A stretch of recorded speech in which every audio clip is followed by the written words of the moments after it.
In 1604, 5 years prior to the printing of the Shakespeare sonnets, the same publisher Thomas Thorpe published a succinct philosophical declaration of the nature of climacteric years associated by the death of Queen Elizabeth by Thomas Wright.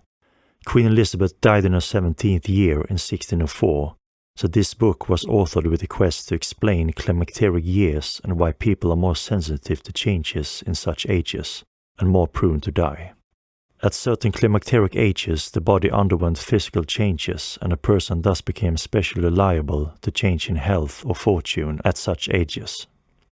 At some of these ages, sometimes called grand climacteric, the body underwent great changes and was more likely to die. Climacteric ages were very important to astrologers and numerologists in the Renaissance, and also present in everyday life and culture. There are also many other references to climacteric years in literature from the time.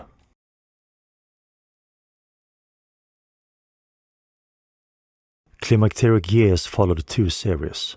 The first sequence was ages in multitudes of 9, the second in multitudes of 7.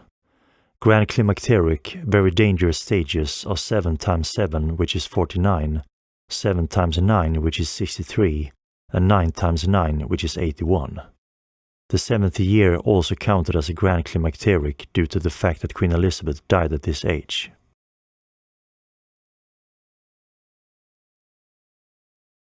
In Elizabethan times, astrologers, alchemists, and people of occult teachings often put significance of numbers in their works. Numbers were also used in English Renaissance poetry to add intellectual spice to work of arts. There are a number of clear examples recognized by established scholars. Number 2 was important to Renaissance European esoteric movements as they were in many parts Gnostic in nature, and Gnosticism believed in a dualist cosmology. This fact could point to the significance of the number 2, and 2 as acrostic in this publication at interesting places. Number 7 has been significant for philosophers for thousands of years. In the Bible, God created the world in 7 days. In alchemy, we have 7 metals and the 7 corresponding planets. In Kabbalah, 7 is the number of the natural world. 7 is of course also the number used to calculate the sequence of second climacteric ages.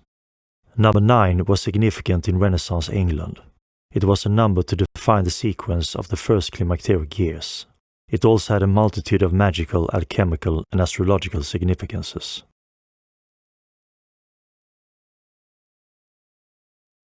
General poetic theme structure of the Shakespeare sonnets. Among established Shakespeare scholars, it is accepted that the 154 Shakespeare sonnets in the Court of 1609 publication follow themes in clusters, where a few to many sonnets in a number cluster belong together thematically. Scholars also agree that there is a broader theme structure with sonnet numbers. 1 to 17, theme of succession. The youth must produce offspring to ensure his succession. 18 to 126, theme of love for the youth. The author proclaims his love in a multitude of ways for the undefined youth. He also addresses a rival poet or other poets in general. 126 to 154, theme of desire for the dark lady. The author and the undefined youth desires a promiscuous and sensual woman.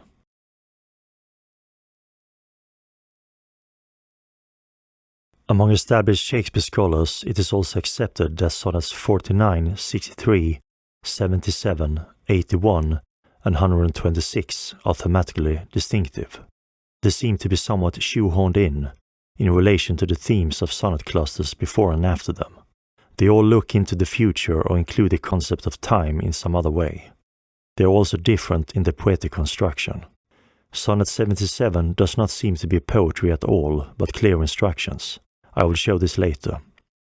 In the case of 126, which has 2 strange lines of brackets on the 2 last lines as shown before, ends the youth sequence of sonnet themes, and start a completely new thematic section of sonnets at 127, the Dark Lady sequence. Of these 5 numbers, 3 are grand climacteric, 49, 63, and 81. 126 together with 63 is also the only numbers evenly divisible with both 7 and 9. 77 is of course 7 times 11, but also the total number of sonnets 154, divided by 2. Of the 4 occurrences of the word audit in the publication, 2 are located in this sequence, in 49 and 126. The other 2 is in sonnet 4, which include the audit cloak 3-4-5 triangle, and in Asmund and Cornelia. Let's test the theory. What if the author have cloaked information by putting such in the sonnets with climacteric number sequences, multitudes of 7s and multitudes of 9? Maybe the 5 sonnets seen here were created as markers to show significance of climacteric years number sequences. To test this theory, we should check all sonnets in the multitudes of 7 and multitudes of 9 to see if we can find steganography or poetic phrases relating to Oak Island or adjacent subjects in some way.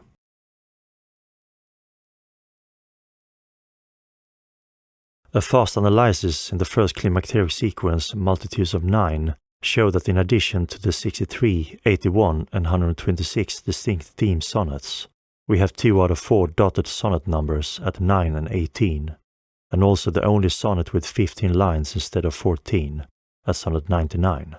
We can raise our suspicions somewhat and prepare for a deep analysis of each sonnet.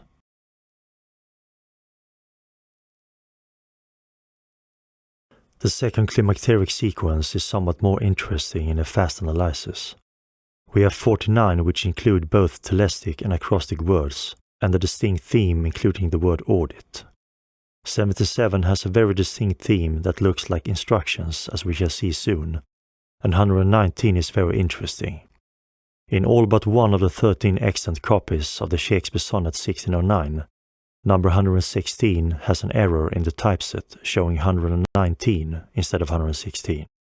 So there are 2 sonnets 119 in the publication, except in one extant copy. 116 is the only number error in the publication. I will analyze the errors number 116 further down.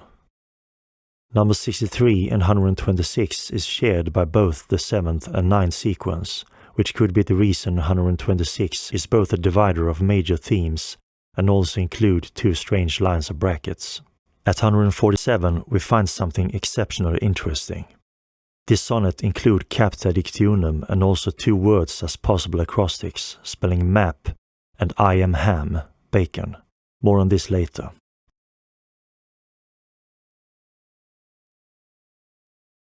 So the conclusion would be that we have a well-founded reason to suspect importance in the climacteric number sequences. It could be a poetic gesture only, of course, but it could also be a method of cloaking information. But are there any clues written as hints or instructions in the poetry itself? On a search for the word climacteric and 7, we find no occurrences in the whole publication, but 9 appears one time, in sonnet 38, which is not part of the climacteric sequence, but include another informative structure, so we shall see further on. The context in which the word 9 appear is interesting. Then those old 9 which rhymes invocate, use, and he that calls on thee, let him bring forth eternal numbers to outlive long date.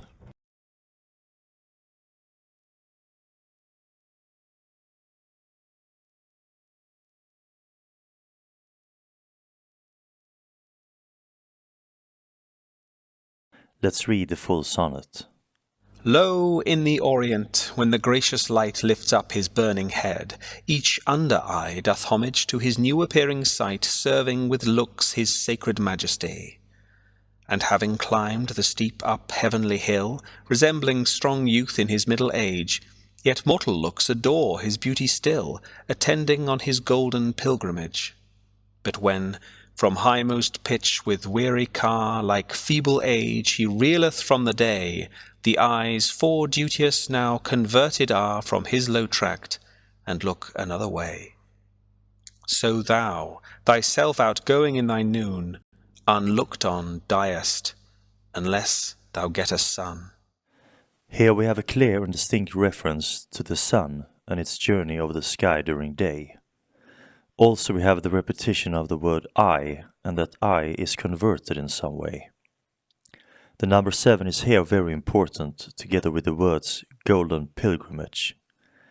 This is clear enough reference to the alchemical symbol for gold, the sun. Poetic story.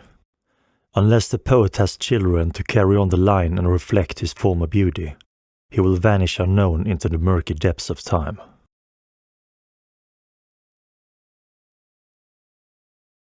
In Renaissance alchemy, 7 metals are associated with the 7 classical planets, all figuring heavily in alchemical symbolism. This symbolic and mythological septenary is consistent with Western astrology. The planetary symbolism is limited to the 7 wandering stars, the planets, visible to the naked eye. The symbols for gold and sun is a circle with a dot. So is Sonnet 7 giving us instructions. This symbol is similar in appearance to an eye. So should we interpret this as another repeated instruction pointing to eye in the form of an alchemical symbol?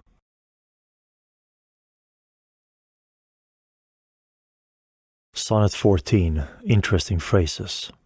Not from the stars do I my judgment pluck, but from thine eyes my knowledge I derive, and constant stars in them I read such art. Poetic story. The poet takes the youth's eyes as stars in heavens which foretell the future.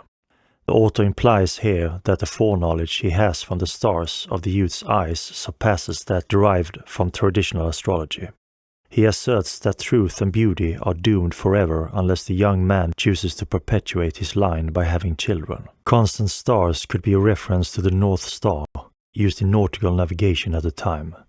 We also have, from thine eyes my knowledge I derive. Again the word eye is mentioned, and that we should get knowledge from such. 21. Interesting phrases. With sun and moon, Rosicrucian symbolism. With earth and sea's rich gems, stones. As those gold candles fixed in heaven's air, stars or suns, alchemical symbolism. Poetic story. The poet does not wish to follow the examples of those poets who force comparison with everything that is fair, beautiful, strange or rare. Instead he wishes to praise the virtue of truthfulness. Here we have a reference to the sun and moon, symbolism shared by the Rosicrucian manifestos published in central Germany a few years later. The concept of sun and moon show a dualist cosmology. We also have references to stones and once again gold in combination with candles in heaven. This metaphor could mean the sun or the stars. Sun and gold combined is, as we saw in Sonnet 7, hint towards the alchemical symbol, a circle with a dot.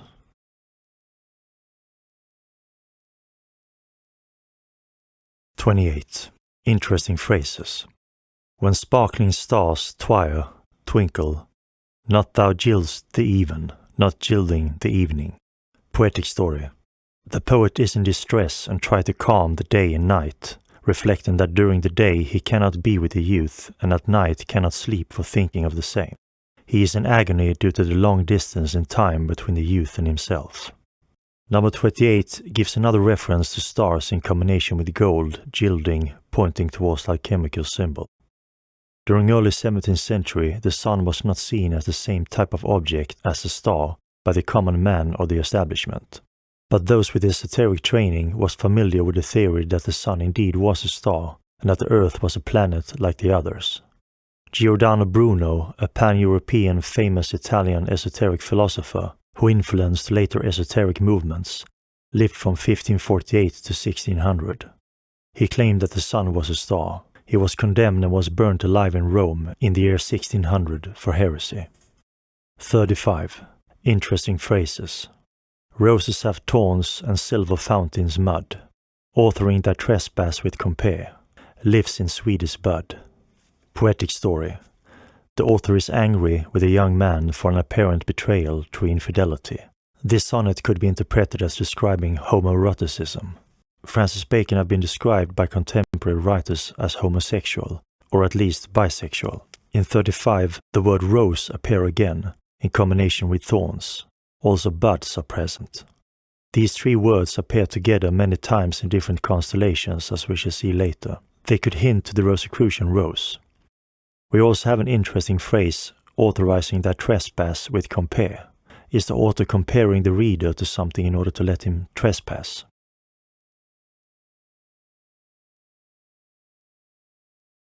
42. Interesting phrases. Both find each other, and I lose both twain.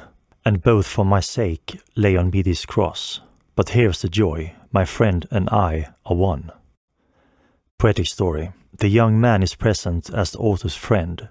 The friend has a relationship with the author's mistress, but this creates no distress in the author as he in fact is the same person as the friend, a surrealistic twist of a common theme for sonnets in this period in history. This sonnet is one out of 4 places in the whole publication where the word twain appears. Every time twain appears, the context describes the exact same thing, that something is divided that should be one, that two belong together as one, and that two in fact are one. In this sonnet we also have the word cross, another interesting word also appearing only 4 times in the publication.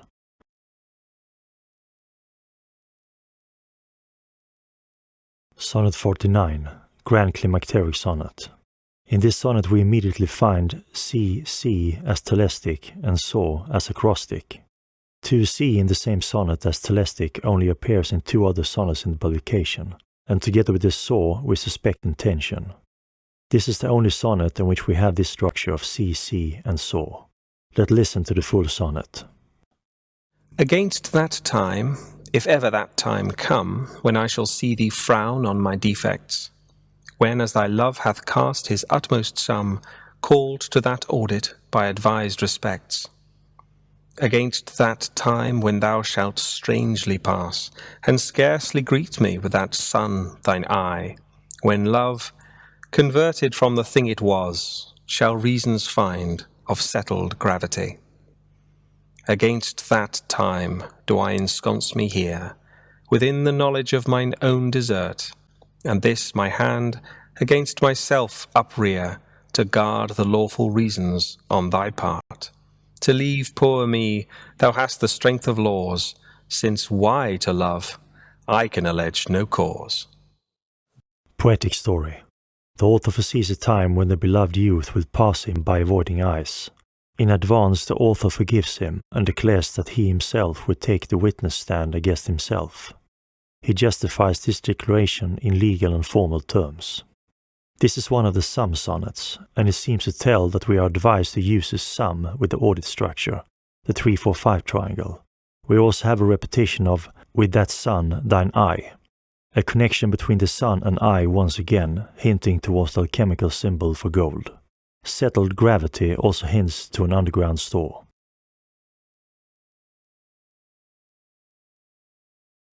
'56. Interesting phrases. Thy edge should blunter be thine appetite, tomorrow sharpened in his former might, thy hungry eyes even till they wink with fullness. Poetic story.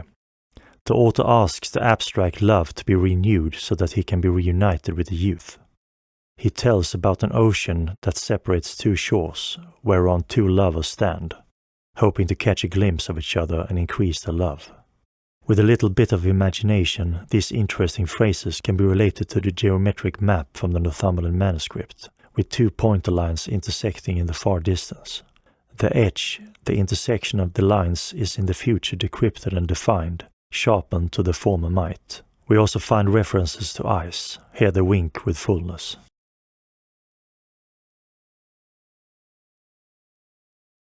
Sonnet 63 is another climacteric sonnet. When hours have drained his blood and filled his brow with lines and wrinkles, stealing away the treasure of his spring. For such a time do I now fortify against confounding age's cruel knife. This sonnet does not seem to give instructions, but instead once again describe fortification against time. It also mentions a treasure and that lines and wrinkles have filled the brow of the youth.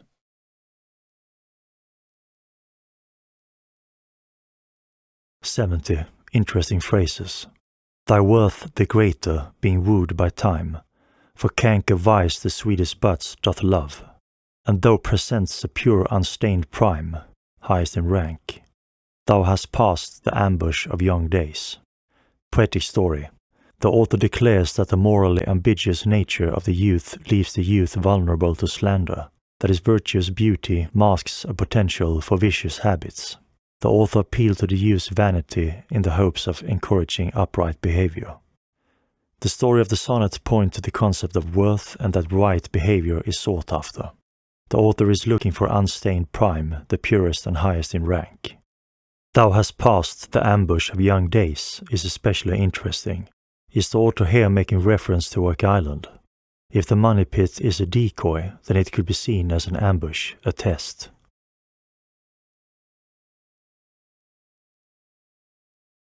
Sonnet 77. This is the halfway sonnet, being 154 divided by 2. It is also very peculiar. This sonnet does not seem to be poetry at all, but instructions. Thy glass will show thee how thy beauties wear, thy dial how thy precious minutes waste. These vacant leaves thy mind's imprint will bear, and of this book this learning mayst thou taste. The wrinkles which thy glass will truly show of mouthed graves will give thee memory. Thou by thy dial's shady stealth mayst know time's thievish progress to eternity.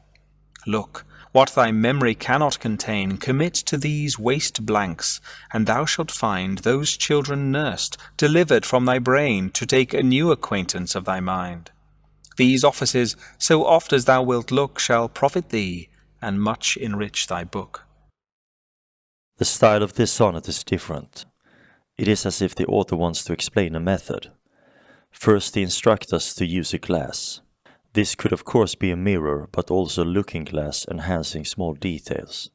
Then he say that vacant leaves has some kind of imprints. Does he refer to the leaves of the sonnet publication? As we remember from the audit structure, we needed to use the sheet as it came out from the printing press. So vacant leaves could be an instruction to dismount the binding of the publication and investigate the vacant leaves. The author continues and claims the glass will show wrinkles. Poetic story. For a reader of poems, this sonnet is about the passing of time and bodily decay, and also refers to the gift of waste blacks in a blank book. The author instructs us to commit to waste blacks, which will enrich the publication.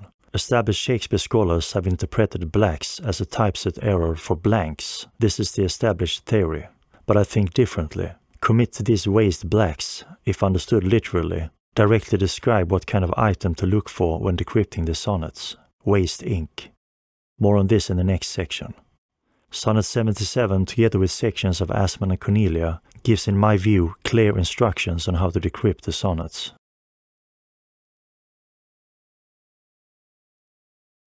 '84. Interesting phrases.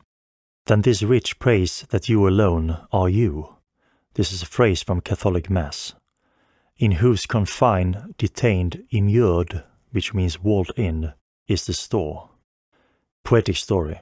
The author tells that copying and interpreting nature are necessary for art, but ornamenting nature creates false art.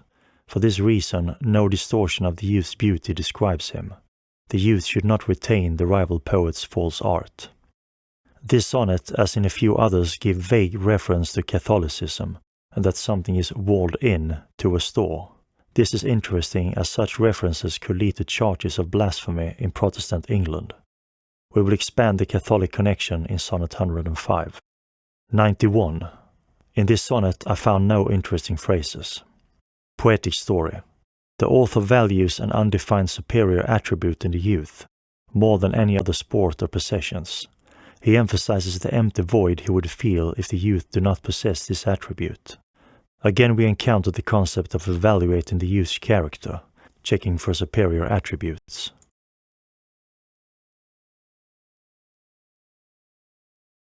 '98. Interesting phrases. Nor did I wonder of the lilies white, nor praise the deep vermilion in the rose. They were but sweet, but figures of delight, drawn after you, your pattern of all those. Poetic story. The author compares spring and summer's objects and beauty to the youth's beauty and concludes that they are imperfect copies of the youth's appearance. White lilies and vermilion, reddish-orange roses. Red and white are the Rosicrucian colors, and put forth in the manifestos from central Germany a few years later. It is of course also the colors of the Templar emblem. 105. I found no interesting phrases in this sonnet. Poetic story. The author seemed to be responding to an accusation and defending himself against the charges of idolatrous worship of objects and idols. His love for the youth is not to an idol, but a holy trinity of beauty, goodness and truth. This sonnet, as a handful of others in the book, have very possible references to Catholicism. It is also possible, given Thorp's the publisher's Catholic connections, that there is some message relating to doctrinal disputes buried in this sonnet. Some phrases here are used at the elevation of the host in the Catholic Tridentine Mass. In this context, we have to remember the background of the Howards, Bacon's friend and neighbor at Suffolk House. Thomas Howard's father died in the Tower for Catholic beliefs, and Francis Bacon died in Thomas Howard's bed at Highgate, according to the official story. The family of William Shakespeare, the actor, also had Catholic connections and faced problems for Catholic beliefs.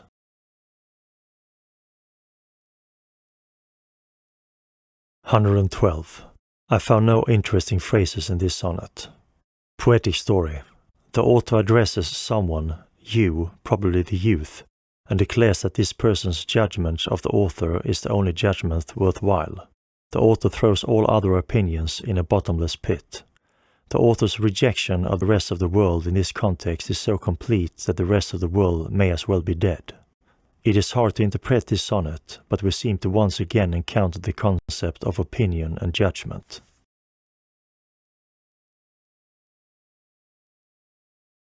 "116. This sonnet is not part of the first climacteric sequence, Multitudes of Nine, but as all extant copies of the publication except one creates a second 119 of this sonnet by turning the 6 upside down, we can suspect this sonnet has some significance. Let's read selected part. Oh no is an ever-fixed mark that looks on tempest and is never shaken. It is a star to every wandering bark, whose worth's unknown although his height is taken. Love's not time's fool, though rosy lips and cheeks within this bending sickle compass come. Love alters not with his brief hours and weeks, but bears it out even to the edge of doom." Poetic story. Love is supposed to be constant through any difficulties. In the 7th line, a nautical allegory is made, alluding that love is much like the North Star or a beacon to sailors. Love should also not fade with time, instead, true love lasts forever. We can relate the theme in this sonnet to Oak Island if the money pit construction tests for worth in a seeker coming in from the sea, by testing his morale and educational height. We also have yet another occurrence of the word rosy.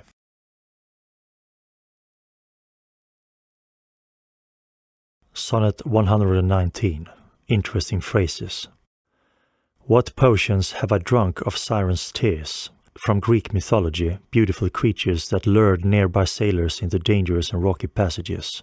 Distilled from Limbeck's alchemical glass bowl, foul as hell within. How have mine eyes out of their swears been fitted, in the distraction of this madding fever? Poetic story.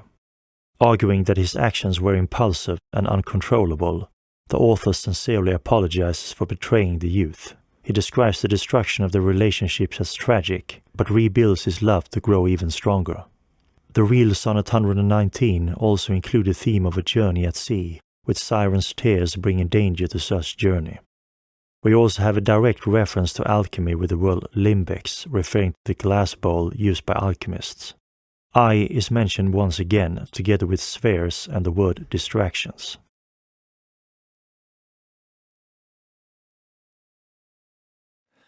Sonnet 126 is a very important sonnet. Among established Shakespeare scholars, this sonnet marks the shift from the Fair Youth sequence and the Dark Lady sequence. 126 is also twice the grand climacteric number 63. O thou, my lovely boy, who in thy power dost hold time's fickle glass his fickle hour, who hast by waning grown, and therein show'st thy lover's withering, as thy sweet self grow'st. If nature, sovereign mistress over wrack, as thou goest onwards, still will pluck thee back, she keeps thee to this purpose, that her skill may time disgrace, and wretched minutes kill. Yet fear her, O thou minion of her pleasure, she may detain, but not still keep her treasure. Her audit, though delayed, answered must be, and her quietus is to render thee. Poetic story. This is the last poem about the youth, and it sums up the dominant theme. Time destroys both beauty and love. However, the author's sonnets will exist forever, and the youth's beauty will be preserved in them despite his aging. On row 2 we find another reference to glass, and then further down a strange expression, as thou goes onwards, still will pluck thee back. Is the author talking about the decrypter sitting bent over the sonnets in concentration, investigating the vacant leaves with the looking glass, looking for small details? Further on the author hint, her skill is to wretched minutes kill. Does the decryption take a lot of time?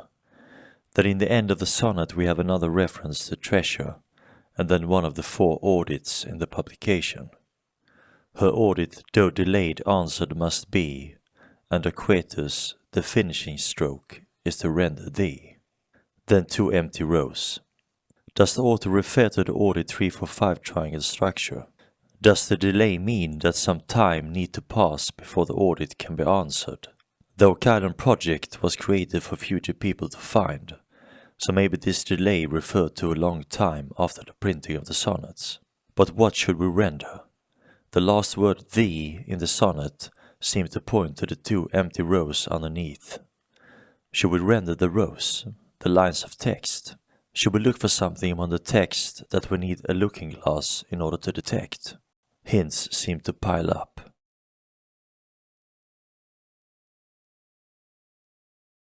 "133. Interesting phrases. Me from myself thy cruel eye has taken. Atonement tries threefold thus to be crossed." Poetic story. The author introduces a further complication in his entanglement with his mistress, for it appears that the beloved youth has also fallen for her and is totally engrossed with her sexual charms. Comments. Atonement tries threefold means 133. 133 is the number of the sonnet. 133 is also the gematria value of the name Francis Bacon.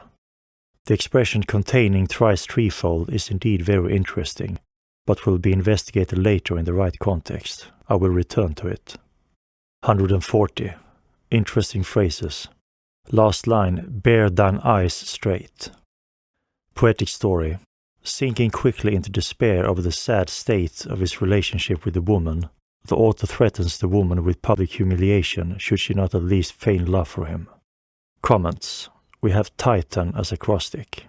This sonnet does not seem to contain hints to use in the context of Okaidan or cryptography. The acrostic word Titan, a term from Greek mythology, could be a coincidence, even though it is interesting. Sonnet 140 could be a deliberate break of pattern in order to induce doubt for the intention of steganography structure. To create a clear pattern with content on every sonnet in the 7th and 9th number sequences could be too obvious. A theory is that doubt could have been inserted in this way for further protection of information.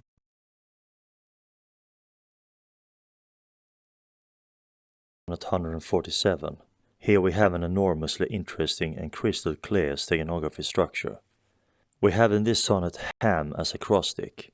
This is the only place in the whole publication Ham appears as acrostic. The expected number of occurrences are 0.43, so we don't have a clear pointer statistically. But if looking at the row where the H in Ham is located, we get and I am I as capita dictionum.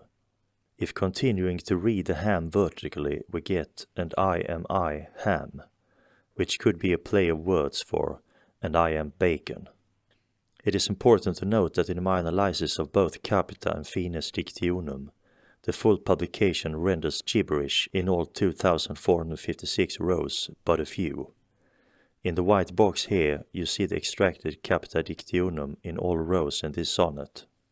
The and I am I H is the only readable result as Capita Dictionum in the full book. The poem describes a person that is ill or a person with bad health. It also describes a madman's discourse. Is the poem a riddle for Francis Bacon, plagued with bad health throughout his life? In any case, we can safely assume this structure is an intended steganography construction.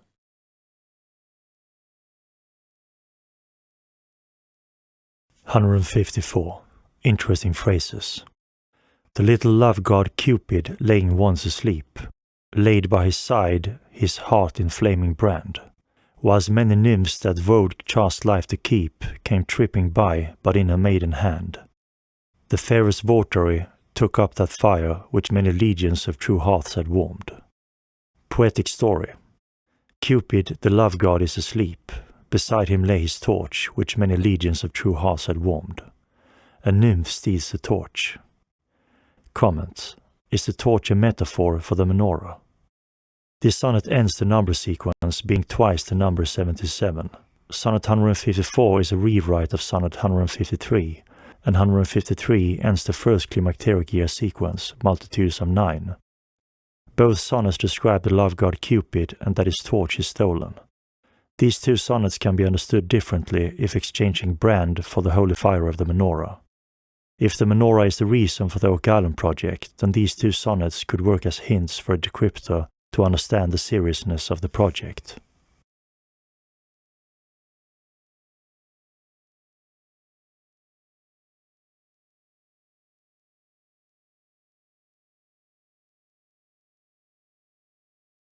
Sonnet number 9. Interesting phrases. It is for fear to wet a widow's eye. Poetic story. The author asks if it is fear of making someone a widow that causes the young man to refuse to marry. The beautiful youth must leave behind him a form of copy of himself, a child, otherwise it is an unforgivable shame murdering himself and all his heirs. Comments. This sonnet is the first of the dotted sonnets 9, 10, 18, 122. The first letter in the sonnet, the large capital at the beginning, had the same gematria value as the sonnet number. I is 9. To wet the widow's eye is to put tears in it. This could be associated to the alchemical symbol for golden sun, a circle with a dot. It is of course not possible to know if this is an intended hint, but we will return to the dotted sonnets later on. 18. Interesting phrases. Sometime too hot the eye in heaven shines, and often his gold complexion dimmed. Poetic story. The poet abandons his quest for the youth to have a child, as declared in Sonnet 1 to 17, and instead glories in the youth's beauty, which far surpasses summer's delight. Comment. The third dotted sonnet, the first letter have the same gematria value as the sonnet number. S is 18. Again we find phrases connecting eye, sun, gold, which hint towards the alchemical symbol of a circle with a dot.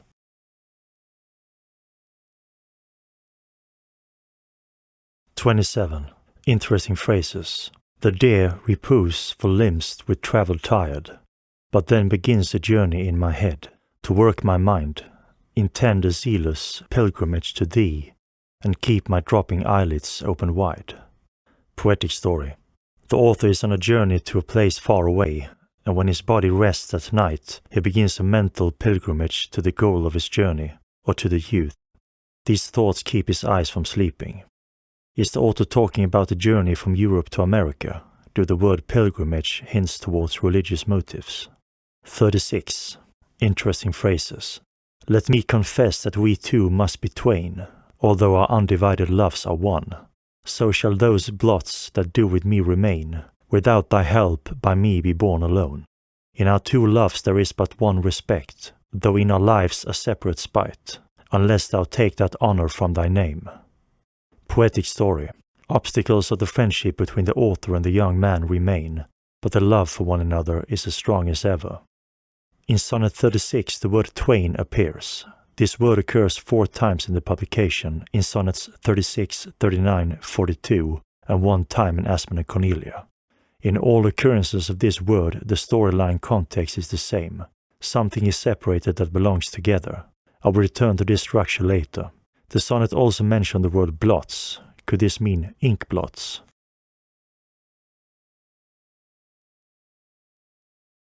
(45) Interesting phrases.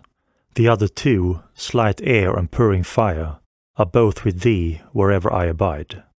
The first my thought, the other my desire, this present absent with swift motion slide. My life being made of 4, with 2 alone.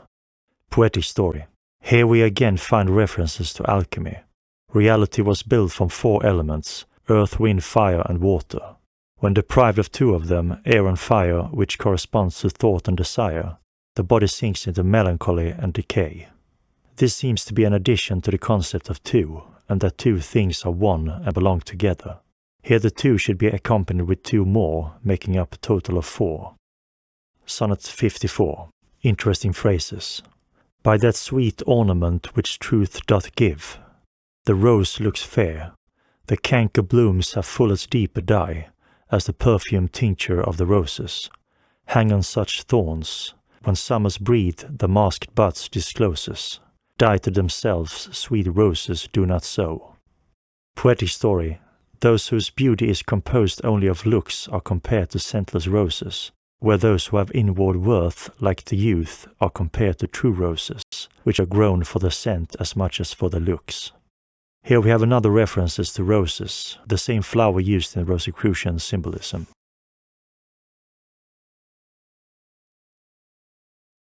Multitudes of 9 share sonnet 63 with multitudes of 7, as 63 is 7 times 9.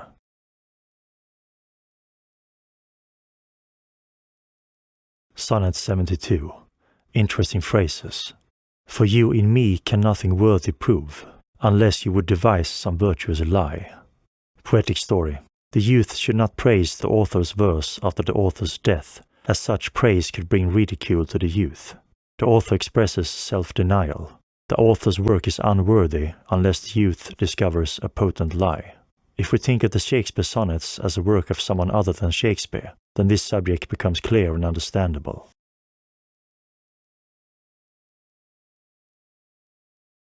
Sonnet 81.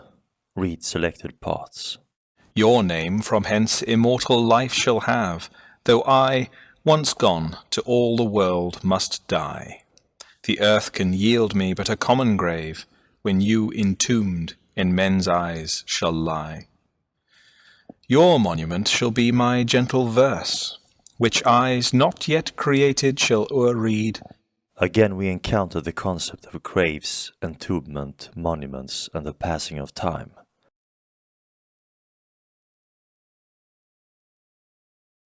Sonnet 99. Interesting phrases. The roses fearfully on thorns did stand, one blushing shame, another white despair. A third, nor red nor white, had stolen of both. More flowers are noted, yet I none could see. Poetic story. Flowers have stolen the beauty of the youth, and one of these types of flowers, the rose, stand on thorns, frightened, blushing in red and white color. Comments. This sonnet have a peculiar 15 lines instead of 14, breaking the quadrium pattern. As we will see later, there is a very deliberate reason for this, as this sonnet carry cryptographic information in the main cryptosystem created for this publication. In the text, red and white hints towards the Rosicrucian and Templar colors, and we have another word, thorns. Sonnet 108. Interesting phrases. What's in the brain that ink may character, which hath not fidget to thee, my true spirit? What's new to speak, what now to register, that may express my love of thy dear merit? Poetic story. The author claims there is nothing new to say about his love, but he must utter the same thing over again, like a prayer, in order to keep eternal love fresh. Love revitalizes when it looks back to when it was first created. The phrase, in the brain that ink my character, could be interpreted as a hint towards ink in or around characters, and that this is the true attribute of the book. Then we have another reference to worth in the form of merit.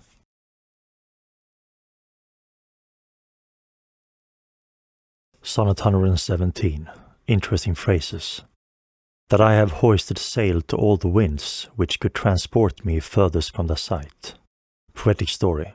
The poet defends himself against accusations of ungratefulness and infidelity by saying that he was merely proving those same things in his friend. The sonnet is composed in a legalistic framework, using several legal terms, inviting the beloved to define the charges which might be laid against the author in a court of law. The concept of a journey is used as an allegory. Francis Bacon was a lawyer by profession. He was also a politician in the House of Commons. Bacon was well acquainted with legalistic terms. Shakespeare the actor was not.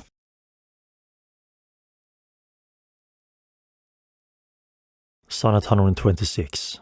Multitudes of 9 also hit Sonnet 126, as this sonnet is 7 times 18 and also 9 times 14. It is the only sonnet except for 63 that is evenly dividable with both 7 and 9.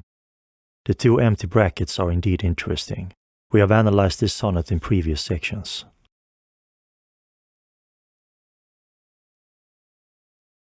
Sonnet 135 and also 136, located on the same page, are indeed very interesting. They form a beautiful alignment cryptogram. But first, let's read selected parts of the poetry. Interesting phrases. And will to boot. Boot means in addition, over above on what you have. And will and over plus, multitude. To thy sweet will making addition thus. The sea, all water, yet receives rain still, and in abundance addeth to this store. So thou, being rich in will, add to thy will one will of mine, to make thy large will more. Let no unkind, no fair beseechers kill. Beseechers, people that search for something with an earnest attitude. Poetic story. The author uses a sexual allegory with the word will, meaning penis and also desire, and argues that the dark lady should accept the author's will, even though she have other wills. Will is of course also a shortening of William.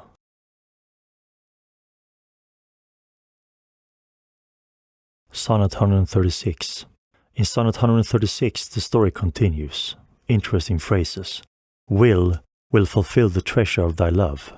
Fill it full with wills, and my will one.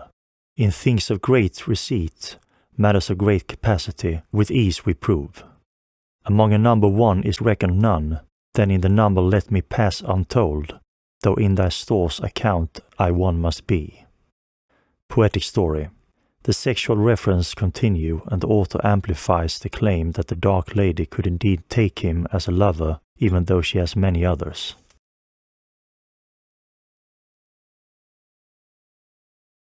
There is a very beautiful alignment cryptogram in Sonnets 135 and 136.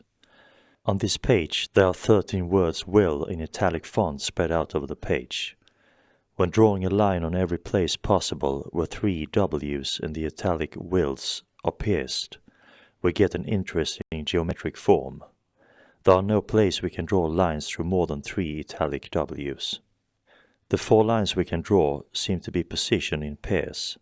2 of them start at the bottom will, the last word in Sonnet 136. They then point to the 2 wills on row 6 on the page. The other 2 lines start at the last word in Sonnet 135, the italic will, and then end on the same italic wills on row 6 as the first 2 lines. It is obvious this is the product of intent. If we read row 6, which seemed to be the row pointed at by this cryptogram, we get and will to boot and will in over plus. Boot means in addition, to add more than you have, and over plus refers to the same concept. Do we need to bring many copies of the sonnet publication, authored officially by William Shakespeare, meaning will, to Oak Island? The poetic story of these 2 sonnets can be interpreted as describing the same thing that the solution to this cryptogram shows, that we need many wills. As we shall see later, the usage of many wills, many copies of the sonnet publication, is needed in order to make sure we have decrypted the book correctly.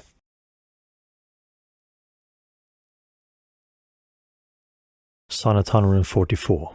Interesting phrases. 2 loves I have of comfort and despair, which like 2 spirits do suggest me still. But being both from me, both to each friend, I guess one angel in another's hell. Poetic story. The author has 2 loves of comfort and despair which he compares to spirits, a good man and an evil woman. In other people such creatures might be the same angel, the author speculates, but in the author the evil spirit is tempting the good spirit. Again we encounter the concept of 2 objects being one and the same.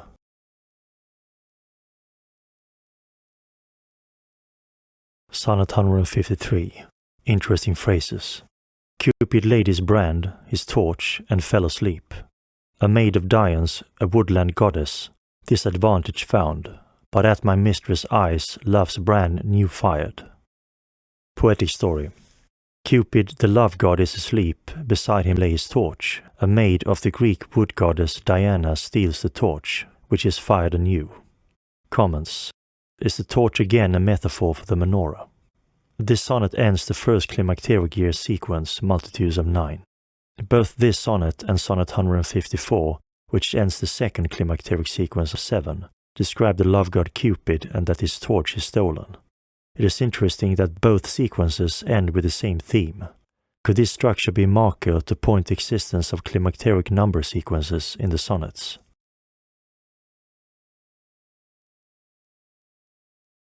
Analysis of Sonnets of 7 and 9. These sonnets seem to repeat themes, stories, words and phrases. Let's analyze. Rose and/or buds. These words rose, roses, rosy, often in combination with thorns, occur many times in the climacteric sonnet sequence. Buds occur as well, often in combination with sweetest, roses or thorns.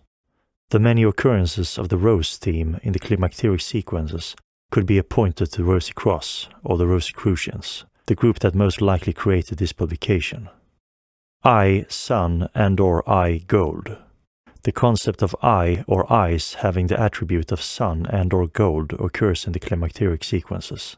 This gives references to the alchemical symbol for sun and gold, which looks like an eye, a circle with a dot inside.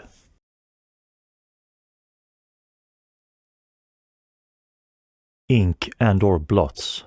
The concept of ink, blots, or waste blacks are present in the climacteric sequences. Sonnet 77 gives a more or less clear instruction that we should commit to these waste blacks to much enrich thy book. Two belonging together as one. The concept of two objects belonging together as one occur in the climacteric sequences. In 36 and 42 it is accompanied with the word twain. Around all 4 occurrences of the word twain in the book, even the 2 outside the climacteric sequence, the concept of two belonging together as one is present.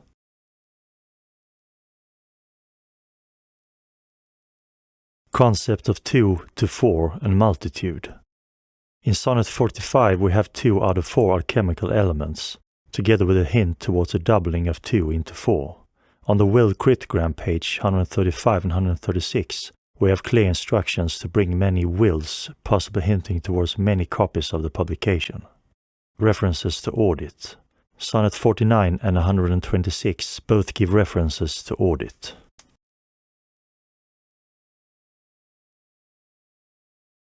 Concept of a journey. This theme appears in the climacteric sequences and tells about the journey, give nautical references and talk about great distances.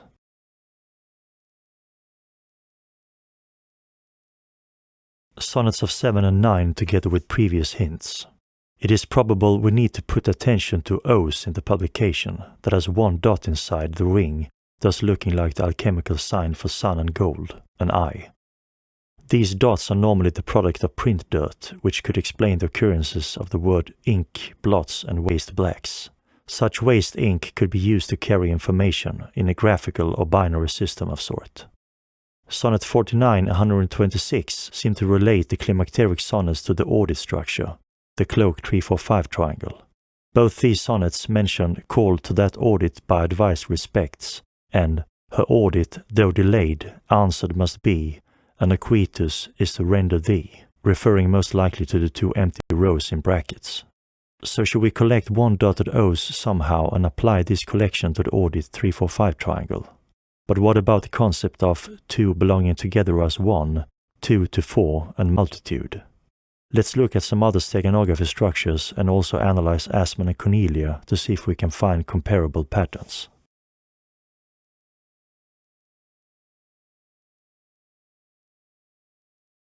Sonnet 132 is indeed interesting. This sonnet includes a steganography structure that is extremely unlikely to be the product of coincidence. The chance for unintentional creation is negligible, and it supports the O theory. To be able to see cryptographic structures created with the method of Fines and Capita Dictionum, I produced a script that extracted the first and last letters from each word in bodies of text. I then loaded the original spelling of the Shakespeare sonnets into this script. This simulated a staff of decryptors extracting every line by hand. I then read every line extracted, trying to find obvious words. 2,456 lines for each of the 2 methods, Capita and Fines, including Asman and Cornelia. 4,912 lines of text, this was an enormous job. I found only 2 messages as finis dictionum except for the 4 I's in the audit structure explained before. The first finis dictionum was on the dedication page, 3O. This was also noticed by Peter Amerson in his book The Organist. Statistically, this could be the product of coincidence, though the message fits our theory about the O's. But the finis dictionum in Sonnet 132 is a different thing. On a line of poetry clearly describing 2 morning eyes, we have finis dictionum, eyes goes, with no excess letters on the row. On the next row beneath the word is an O. Considering the gibberish of almost all other lines of extracted finis dictionum text, 2,456 lines, then it is negligible this eyes goes is a product of coincidence. We also have it on a row where the poetry itself describes 2 eyes. A claim that this is unintended is just not believable. The intended message could be, as those 2 morning eyes become thy face, eyes goes O. This could be interpreted as an instruction that we need to look for 2 sets of O's.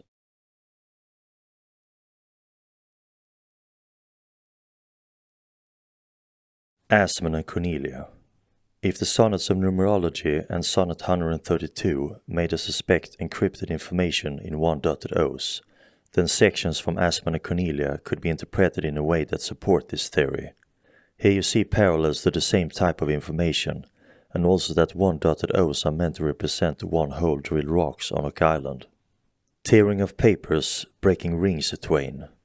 Dismount the publication, decrypt the double set of O's.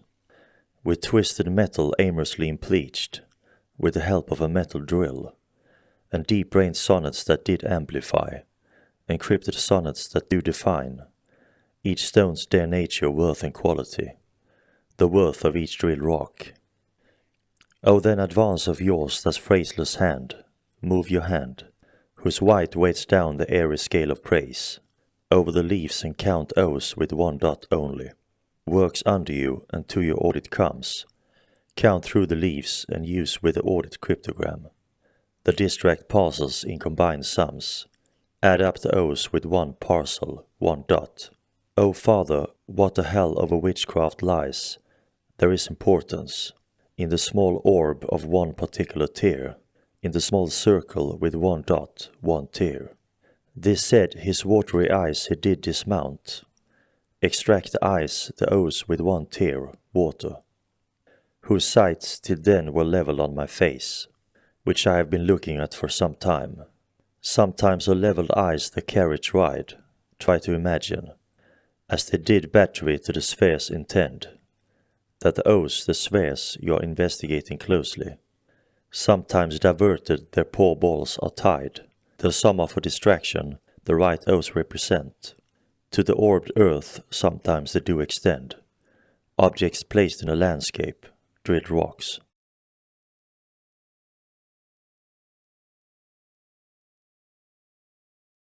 Two occur as acrostic on dedication page.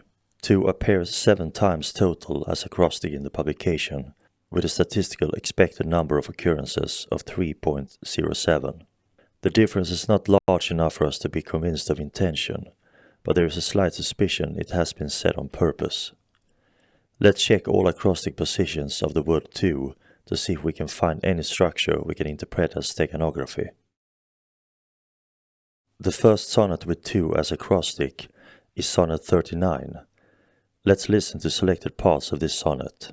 Even for this, let us divided live, and our dear love lose name of single one, that by this separation I may give that due to thee which thou deservest alone. O absence, what a torment wouldst thou prove, and that thou teachest how to make one twain. This sonnet directly echoes the theme from Sonnet 36, regarding a separation of 2 objects. We also have the word twain once again. We will return to this concept soon. In Sonnet 51 we encounter the second 2 as acrostic. The theme here is a continuation of Sonnet 50 and is about a journey. The author emphasizes speed and claims a horse is not fast enough for the desire of the poet. One row is interesting. Then can no horse with my desire keep pace? Does he refer to a long distance, a distance too far to reach with the help of a horse? Does he refer to the distance between the old and the new world? The next sonnet with 2 as acrostic is sonnet 59. We also have some interesting passages in the poetry. Let's read selected parts. Oh, that record could, with a backward look, even of 500 courses of the sun, show me your image in some antique book, since mind at first in character was done. That I might see what the old world could say to this composed wonder of your frame. Oh, sure I am the wits of former days. The author reflects on the passage of 500 years, or more precisely 600 years, as the Old English 100 was 120 and not 100. The author continued claiming that characters in some antique book was the first thing on the mind. Then we have this composed wonder of your frame. If this is any type of instructions, then it is unclear insinuative hints. We have seen this type of connections before in this publication, where themes, words and phrases seem to be repeated in different contexts, seemingly unrelated. If looking at one structure separately, we cannot evaluate intention. But when we pile up connections, then the chance for intention rise. This is an enormously intelligent way of cloaking instructions for future people to find. It is beyond steganography. The author always balance on the border of obvious, not obvious, and break patterns in one or just a few places, just enough to make a stand on the knife's edge of doubt. This forces a worthy decryptor to find all structures of steganography in the publication, add up the hints, and then as a last step extract the true instructions. Sonnet 150. Read selected parts. To make me give the lie to my true sight, that in the very refuse of thy deeds there is such strength and warranty of skill. If thy unworthiness raise love in me, more worthy I to be beloved of thee. Poetic story. The author tries to understand why he cannot completely break from the woman. He asks what incredible power the woman uses to enslave him. The poem is written as a series of questions to the woman. Again we find the concept of worthiness and that the author will be made to reveal a lie. Then we enter Asmund and Cornelia. The first 2 as acrostic occurs in the stanza we have looked at before, the one mentioning the word audit and combined sums. This is indeed interesting. This too could be intentionally put here to mark instructions. Analysis of sonnets of 2. Sonnets and stanzas in this publication with 2 present as acrostics include the following themes. 39. The concept of 2 belonging together as one. It contains twain. 51. A speedy journey far away where a horse is not fast enough to keep pace. 59. Looking back to the former days to see a composed frame created by the old world. 150. If convinced of the reader's worthiness, the author will expose a lie. Asmund and Cornelia. Enriched by the sight of something erected by burning lungs that works under the reader's hand when he advances it. Distractive parcels then come to the audit. The sonnets of 2 seem to repeat themes and concepts we saw in earlier possible steganography structures in this publication.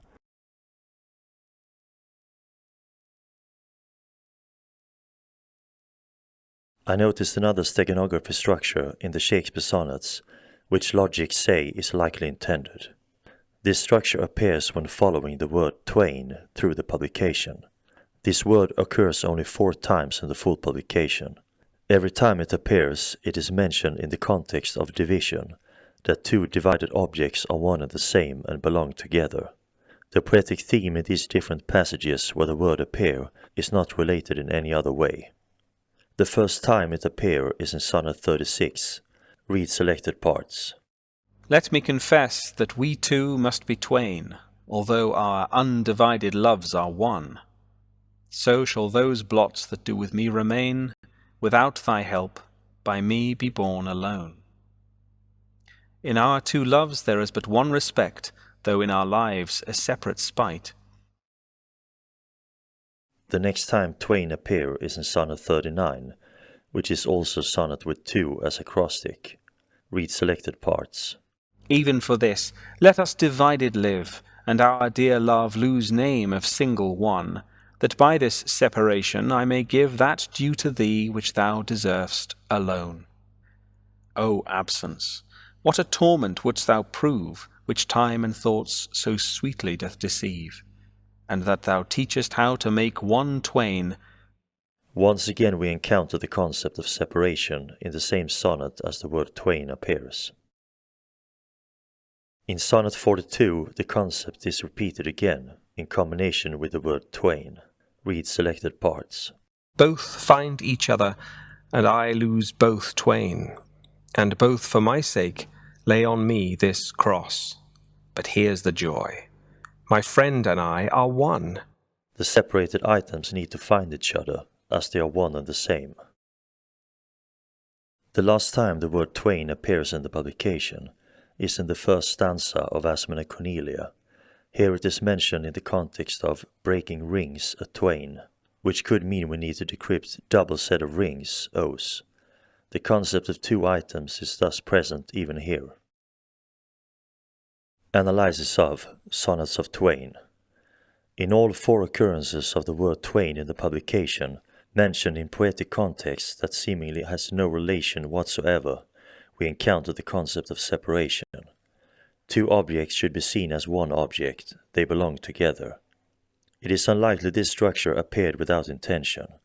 It could of course be the product of poetic reuse of phrases, but considering the complexity of the poetry in this book, this is unlikely.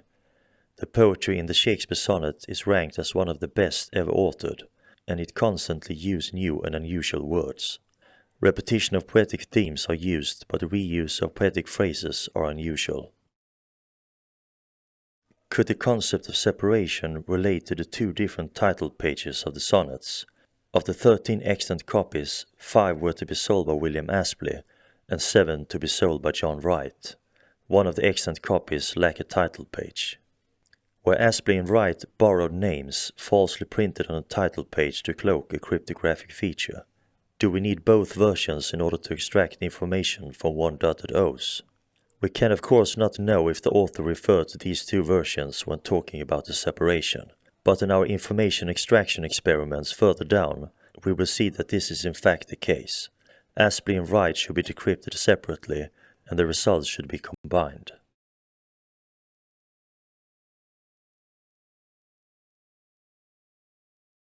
As we have discovered the cloak 3-4-5 triangle in the audit structure, together with the 2 3-4-5 triangles each on the Northumberland sheet and Shepherds of Arcadia, it would be interesting to check the sonnets 37, 53 and 90, the angles of a Pythagorean 3-4-5 triangle. Some Shakespeare scholars think there is a poetic connection between 37 and 53, and also between 37 and 90. Sonnets 37 and 53 both mention the word shadow and substance in the same sonnet, and sonnet 37 and 90 both mention fortune and spite in the same way. 37. Whilst that this shadow doth such substance give. 53. What is your substance? Whereof are you made, that millions of strange shadows on you tend? 37. So I, made lame by fortune's dearest spite. 90. Join with the spite of fortune. If these connections are intended, it might have been inserted in order to show a connection between the 3-4-5 triangle angle numbers. Sonnet 37 itself seemed to describe love for a store, and that the author see comfort in the worth and truth of the reader. 37. As a decrepit father takes delight to see his active child do deeds of youth, so I, made lame by fortune's dearest spite, take all my comfort of thy worth and truth. For whether beauty, birth, or wealth, or wit, or any of these all, or more, entitled in thy parts do crowned sit, I make my love engrafted to this store. So then I am not lame, poor, nor despised, whilst that this shadow doth such substance give, that I in thy abundance am sufficed, and by a part of all thy glory live. Look what is best, that best I wish in thee. This wish I have, then 10 times happy me. There's one interesting feature with this sonnet, which I noticed after some further investigation. The last line in the sonnet, "This which I have, then 10 times happy me," it refers to something that is to be multiplied with 10. Let's remember this line and check all occurrences of the word 10 and 10th in the publication. The next sonnet the word 10 or 10th appear in is the next sonnet, sonnet 38. In this context, we again encounter the concept of multiplication with 10. Be thou the 10th muse, 10 times more in worth. The word 10 and 10th appears 8 times total in the publication. Sonnet 38 is also the sonnet where we have a hint to the first climacteric sequence, multitudes of 9. These old 9s which rhymers invocate, use. Then in sonnet 6, read selected parts. Or 10 times happier, be it 10 for 1, 10 times thyself were happier than thou art, if 10 of thine 10 times refigured thee. In the 3 sonnets 6, 37 and 38, we have the only 8 occurrences of the word 10 in the whole publication. In all occurrences, 10 is mentioned in combination with 10 times or 10 for 1, and in this sonnet also 10 times refigured. It is unlikely these phrases and the careful use of the word 10 appear in this way unintentionally. It is obvious there was some kind of thought behind the use of this word. If not, then why do we find the same type of passages around all occurrences of the word spread out in the publication? It could of course be a poetic intention only and a reuse of a phrase, but it could also be a steganography structure giving hints for multiplication with 10. In my investigation of the sonnets, I assumed this structure was a steganography structure and instruction. In sonnet 53, we have repetitions of the words substance and shadows in the same sonnet, and also possible instructions, and you in Grecian tires are painted new. Is the author here hinting that we should repaint the characters in this book with Greek names and sounds?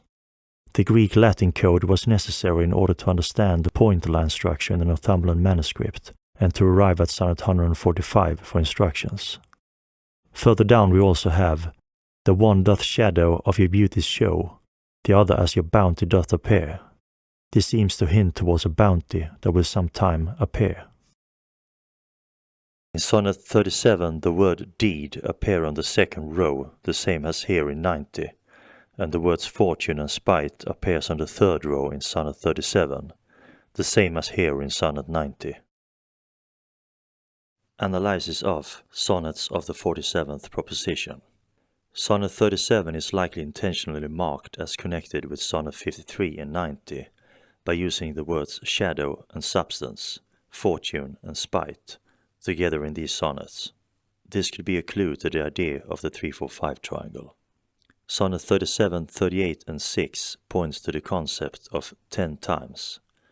A person of esoteric training would look at sonnet 37 as it is a significant number, and would then notice a steganography instruction by looking at all 8 occurrences of the word 10 in the publication.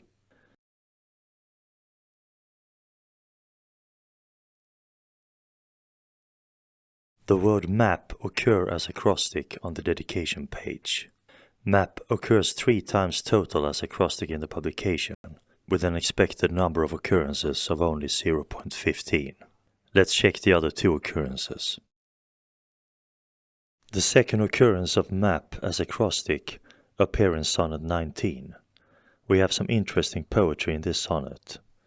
Read selected parts. Make glad and sorry seasons as thou fleet'st, and do whate'er thou wilt, swift-footed time, to the wide world and all her fading sweets. But I forbid thee one most heinous crime. O carve not with thy hours on my love's fair brow, nor draw no lines there with thine antique pen, for beauty's pattern to succeeding men.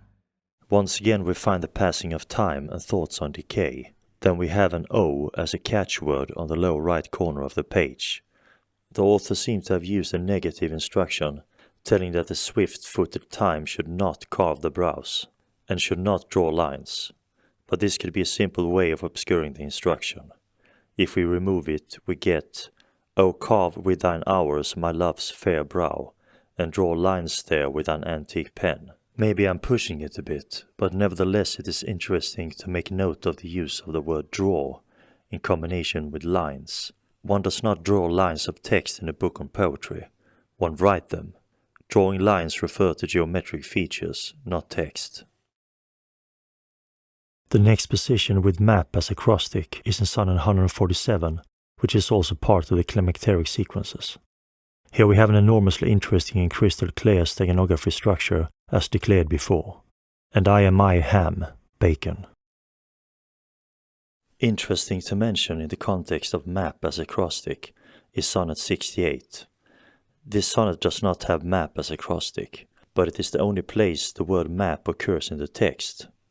It occurs 2 times in this sonnet, both times as word number 6 on the line.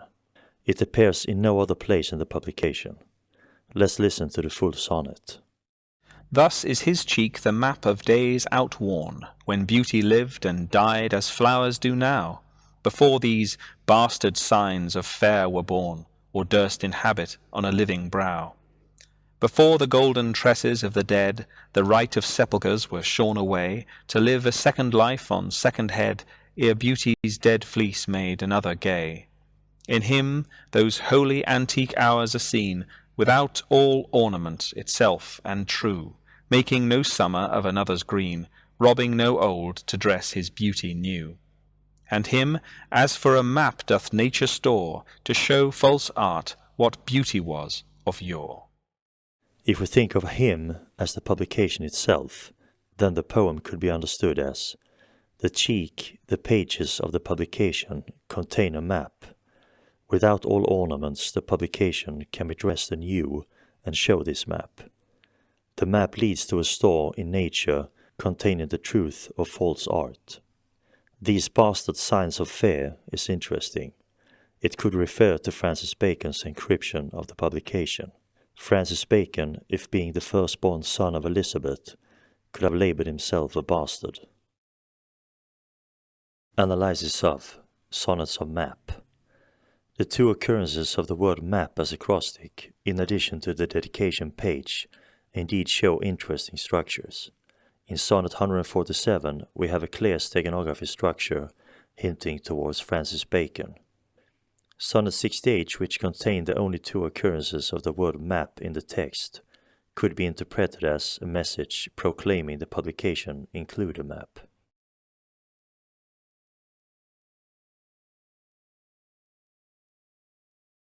Before we continue with the assembly and usage of instructions, I would like to declare why I think the swamp on Oak Island holds a box with encrypted documents at the mercy position.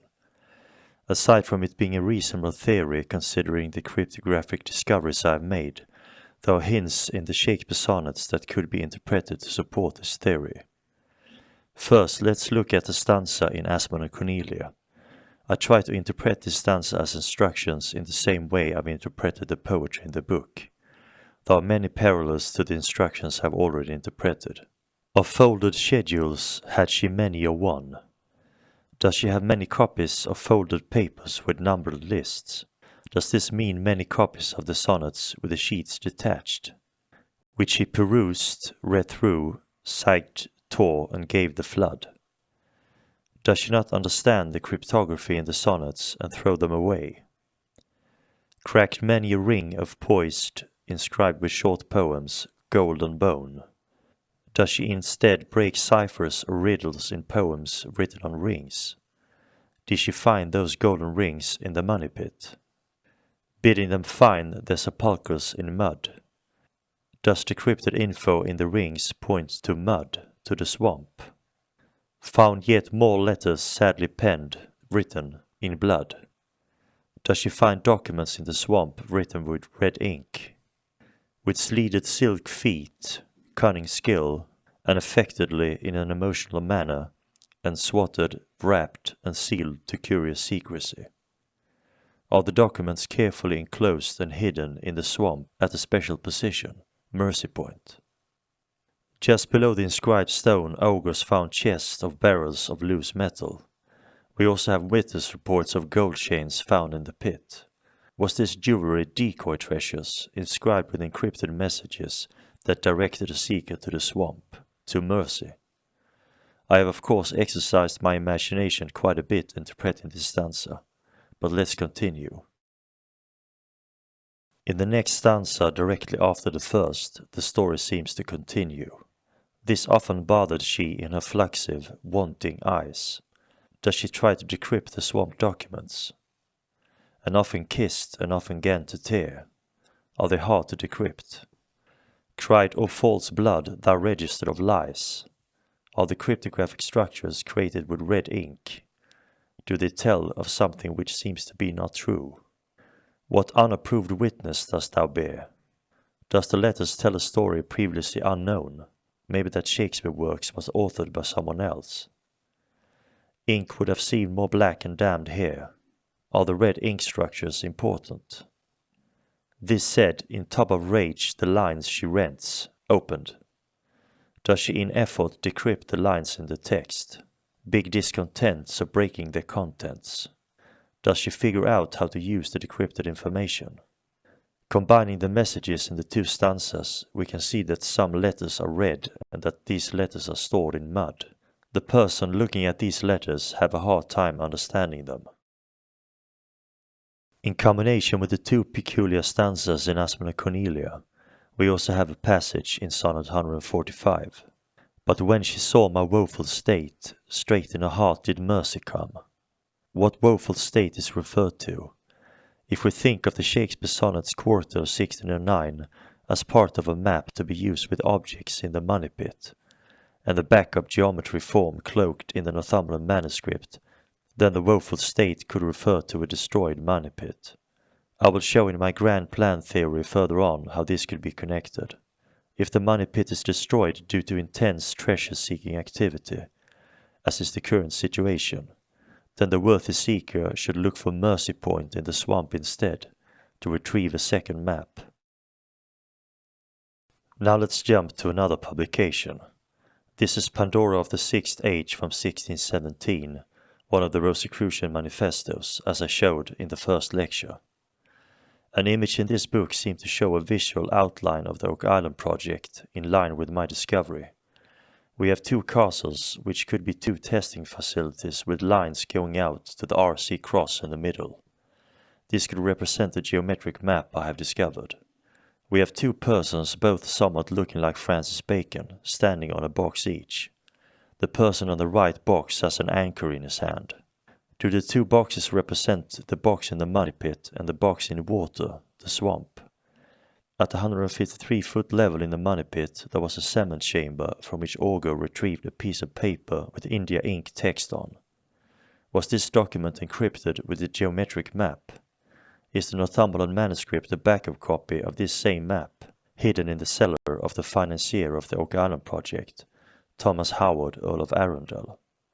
This is speculation, of course, but this image is indeed very interesting. Analysis of hints towards a box in the swamp. These possible hints and instructions are vague. I admit I've exercised my imagination quite a bit, but considering the rest of my discovery, it is in my view unlikely the artificial swamp contains something other than an encrypted map leading to the same place I have discovered. The swamp is artificially created, as the layer of clay creating the large flat surface at the bottom of the swamp is not found naturally in swamps. There are also flat rocks laid out on this surface, around the Mersey area. To protect it from tree roots in case the swamp should dry out, the box is probably located around 6 meters or more straight under the Mersey position.